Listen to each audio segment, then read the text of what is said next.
I feel this needs to be addressed since so many of you New Agers are trying to follow a trend that just so happens to be Christianity right now, and you don't even know anything about it. I heard a preacher once say it was dangerous for religion and Christianity to become cool. I was puzzled when I heard him say that, and I was even felt hurt a little bit by it. But it makes sense to me now. It's because it's dangerous.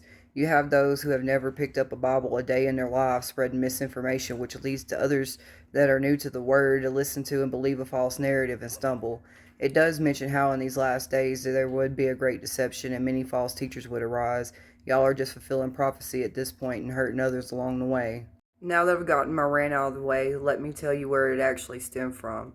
I've been seeing y'all talk about the food industries a lot here lately, and a lot of these things I actually do believe myself, but what I'm calling out is y'all telling people they are sinning and are permanently corrupting themselves by eating certain things, or at certain places where that's just not the case. Go read the letters of Paul. He talked about this. If you feel convicted, then you will be held to that standard. That's why Jesus told us it doesn't matter what we put into our mouths, only what comes out of our mouths, so that you wouldn't put that extra pressure on yourself for no reason. Leviticus explained to us in a way to eat that was intended for us that would actually go well with us now, but that was their law back in that time for being ceremonially clean, which we are no longer under that law because of Jesus died on the cross for us and we no longer do sacrifices.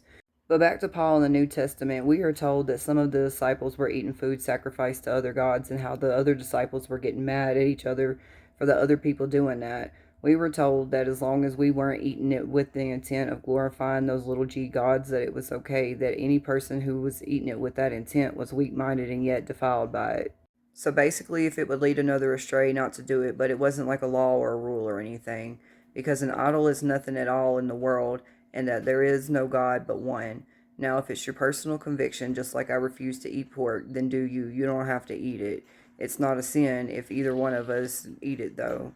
But we both feel concerns as to why we don't. It's spreading a false narrative under the Lord's name that is wrong. My thing is, these clout chasers should read more before trying to lead others into something they don't fully understand themselves. If you're interested in more about what I'm talking about and you want to read it yourself, it's Mark 7, Matthew 15, 1 Corinthians 8 and 10, Romans 14.